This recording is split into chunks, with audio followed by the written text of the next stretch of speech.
A paz do Senhor, meus queridos irmãos, nós queremos trazer aqui um breve comentário sobre a lição desta semana, que trata da conversão de Saulo. E queremos primeiramente orar ao Senhor. Deus eterno, nós te agradecemos por esta grande oportunidade e pedimos ao Senhor que nos dê sabedoria e inspiração na sua palavra. Abençoe cada um dos teus filhos que terão a oportunidade ou a responsabilidade de ensinar a tua palavra nas suas classes, nas congregações, onde os irmãos estiverem.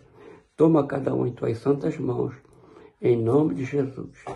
Então, meus irmãos, a lição desta semana trata da conversão de Saulo, Saulo de Tarso, o grande perseguidor da igreja do Senhor. E essa lição, ela está dividida em 3 partes. O objetivo geral é demonstrar como a conversão de Saulo é fruto da misericórdia de Deus. E os objetivos específicos. Primeiro, expor os privilégios que Saulo desfrutava antes de sua conversão. Segundo, explicar o que levou Saulo de Tarso a perseguir a igreja do Senhor. E, em terceiro lugar, mostrar como Deus usa diferentes meios para levar uma pessoa à obediência genuína ao Evangelho. Então, meus irmãos, nós temos aqui relatado na palavra de Deus, está lá em Atos 9, que trata da conversão do grande apóstolo São Paulo. E a conversão do apóstolo São Paulo, ela é tida como um dos maiores milagres relatados no Novo Testamento. Como Deus transformou um homem que era tão inimigo, era um inimigo tão terrível do Evangelho, em um crente obediente, um servo do Senhor, que levou a palavra do Senhor a diversas nações na sua época. E essa mensagem, a mensagem de Paulo, ela chegou até nós. Nós hoje somos agraciados por Deus, por termos no Novo Testamento, uma grande parte foi escrita por esse grande apóstolo e que nos traz tão ricos ensinos. Então, meus irmãos, nós temos aqui a primeira parte, porque a lição é dividida em 3 partes. A primeira é analisando a vida de Saulo de Tarso. A segunda é Saulo de Tarso, o perseguidor. E a terceira parte é a conversão de Saulo. Na primeira parte, analisando a vida de Saulo de Tarso, nós encontramos, primeiramente, como ele era conhecido. Ele era conhecido, ou é conhecido mais por Paulo, mas o nome original de Paulo e do apóstolo Paulo era Shaul, que é o mesmo nome de Saulo, que é o primeiro rei de Israel.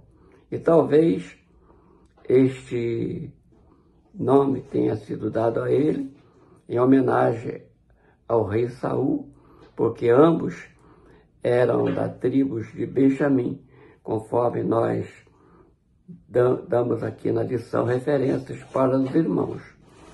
Então o Shaul, ele foi assim tratado até o capítulo 13 de Atos dos Apóstolos, mas a partir de então foi conhecido como Paulo, né, o nome gentílico, e é assim que também ele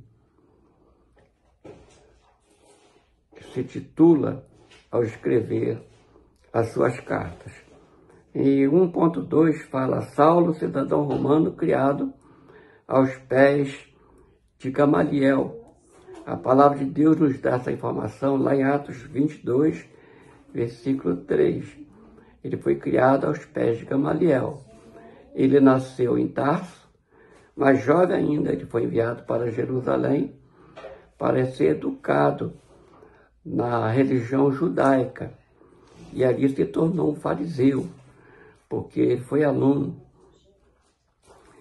de, como já falamos, de Gamaliel, e Gamaliel era um fariseu renomado em Israel. Então ele recebe essa instrução, né, diretamente de Gamaliel, que era um grande entendido da lei judaica, sendo que ele era mais fervoroso na religião judaica que o próprio Gamaliel. Gamaliel era comedido, mas ele se tornou então, por causa do seu temperamento, um grande perseguidor da igreja do Senhor.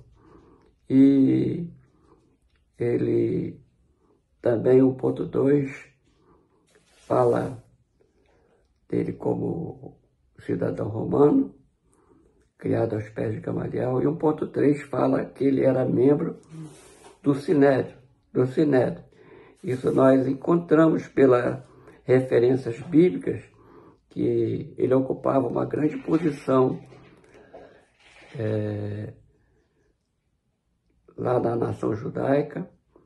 Então, ele era membro do Sinédrio. O que era o Sinédrio? O Sinédrio era o Supremo Tribunal dos Judeus. Seria o nosso STF hoje, né? Grande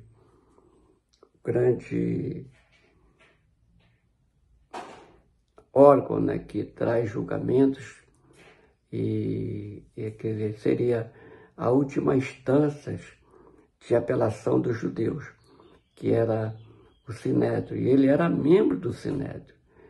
E ele, então, pede cartas para ir a outros lugares, a outras cidades, perseguindo os cristãos. Isso ele fazia de maneira, como nós encontramos na palavra de Deus, de maneira muito, assim, fervorosa, né? Achando que estava agradando o Senhor, como na verdade ele perseguia dessa forma a igreja de nosso Senhor e Salvador Jesus Cristo, que ele achava que Jesus Cristo era um blasfemo, era uma pessoa que inclusive a sua doutrina ameaçava a própria religião judaica. Daí então ele se tornar o grande perseguidor que ele foi. A segunda parte fala Saulo de Tarso, o perseguidor. Primeiramente, irmãos, nós temos que ver que lá em Jerusalém houve uma grande perseguição à igreja. Foi a primeira grande perseguição. Está escrito lá em Atos 8, versículo 1, fala sobre essa grande perseguição. E tudo indica que essa grande perseguição foi encabeçada pelo próprio apóstolo Paulo. Na época, o Saulo de Tarso. Ele tem encabeçado esta grande perseguição